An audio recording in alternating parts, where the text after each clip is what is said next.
Well, next job here is brake line twisted off when I took it out.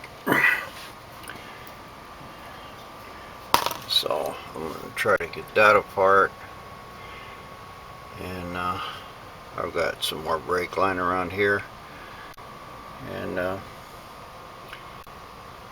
brought a new flare fitting tool for the little Dodge Roadster. Never did use it, so I'll get to use that and make myself a little line here and get this thing back together. Hopefully have brakes here pretty soon.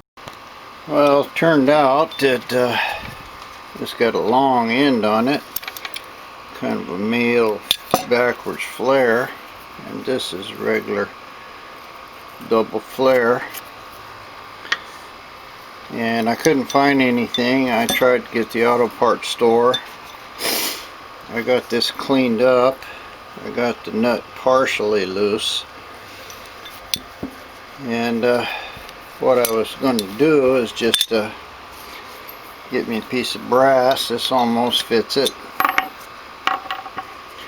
And put a coupling in there and solder it together. And so I found a little piece of brass here, and I'm just going to drill a hole in it same size as this pipe, try to clean it up, and I should be able to solder it. I've had good luck with that kind of deal before, so I'm pretty sure this will work, and at least I can get it in. I can't get another brake line till tomorrow at Napa. And they don't know, they just said they got a bunch of stuff, a whole bunch of lines. They just suggested bring it in and we'll match up a line. So anyway, I'm going to solder this together and it'll probably work anyway. I got the right drill, but boy, that sure don't look like it's going to leave much on that brass piece when I'm done.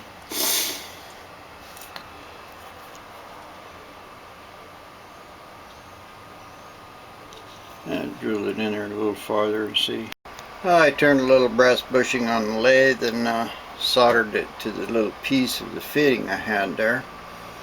And then I cleaned up my brake line and stuck in there. And I'm just going to heat it up with a torch there. I don't know if I can put you anywhere where you can see.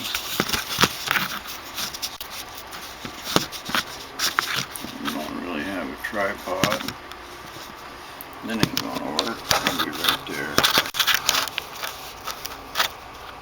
Yeah, you can see that. So I'll just heat this up, and I don't want the solder to melt and run down into my nut down there because I have to turn that a little bit.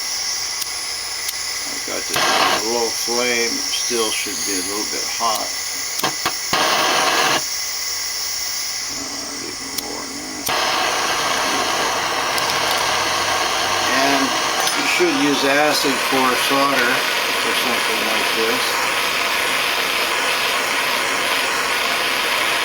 I don't have any others using rosin for it. And something I learned from my quilting days is that solder will follow heat.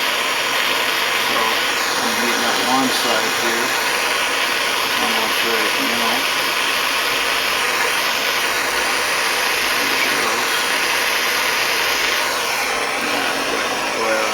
Real good. So that is a perfect soldering job. It's not very often you have stuff out where you can get to it. Anyway, the little sleeve, I was worried about whether it was going to be thick enough, and it's thick or thicker than that pipe. So and that's brass, you know, it's just as strong as anything else. And I've got a little bit of nut turned down in the bottom, I hope. It doesn't really make any difference because I'm just going to screw it into the caliper. and then bend it to where where it goes. It'd be nice if I could turn that bottom thing a little bit. I probably can now that I got something soldered on it. I can grab it with pliers and try to rotate it a little bit. Here I am with that job done. It turned out it was a real straight shot almost. I just had to bend it a little bit there to go back to the brake line, and it's in the little holder thing there and tightened up good. So I got this, looks like it's alright. I got the shims in the same way they came out, and I'll put the hub on, and then the other side of the caliper, and we'll see how it lines up. Well, there she is, all buttoned up. I didn't really check my clearances here. Let me take a look. Looks like I got about a 1/8 of an inch here. And back there is about the same. So I think I'm good with that. That's what it was running with before, so I did find an extra big flat washer in there. That was strange. It looks like I lost one of my lock washers. I wonder which one it was. Yeah, it looks like it's just top one. I'll take that out again, put that washer on. I bled them and they pumped up good and solid. I don't see any leaks. I don't know if I can turn it over or not. Oh man, looks like that hub might be stuck again. Let me get some pressure on it and turn it around and see if I can see what's the deal there. Well, it's kind of sticky. Yeah, it's loosening up after turning it. It's a little bit sticky right there. I think that's probably where that hub is crooked, and then it continues. But anyway, I think that's loose enough to the surface that I left on that rotor. It'll eat those pads down pretty soon, and I don't even know if I got those pads on the side they came off of, so I think we got a success here. And I can put this tire back on it. It's no good. It's really got some big old split in it here. Well, that's not the worst part either. There's another one here. Yeah, that's a good one right there. I don't know if I can make it half a mile to the tire store or not. But anyway.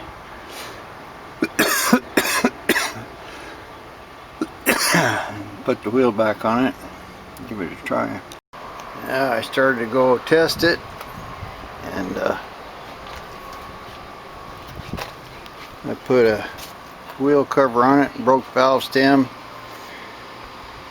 so that was it. And I took a couple wheels off of this car. This Roadrunner put on there, and it was contacting the brake drum, so got that fixed. That wouldn't start. So there's my starter. It just barely turns. So I ordered a new starter. It'll be here at 3 in a few hours. So what I thought I'd do is go ahead and put this new carburetor on it. Got the old one off, and I got the I made a little pin there for this. This will go on, and I was able to take the transmission kickdown off of the other carburetor. Got that adjusted, and I used the air fitting back there for the PVC valve. I'll have to plug this one, but and of course I got to run this fuel line from here around there to the back. But it looks like it's on, and the measured linkage and everything is moving the right length and everything. So just move forward, getting some bolts and the gas hooked up to this, and Should be a lot better than this old Motorcraft. This one's running better.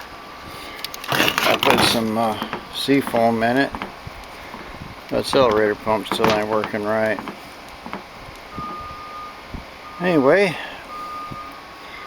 that's where I'm on this. Put this new carburetor in while I'm waiting on a starter. See what happens. Well, here's our wheel back together again. Took about a day. But I measured the run out on it.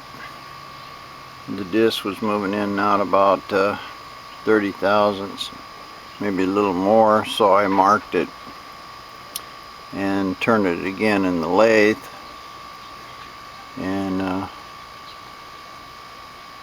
so anyway, put it back in, and it looks like I got about 8 thousandths now, and the brake's not locking up on this side anymore. Turned out that because the calipers were in crooked, it wore the pad more on one side than the other, about 1/10 of an inch. So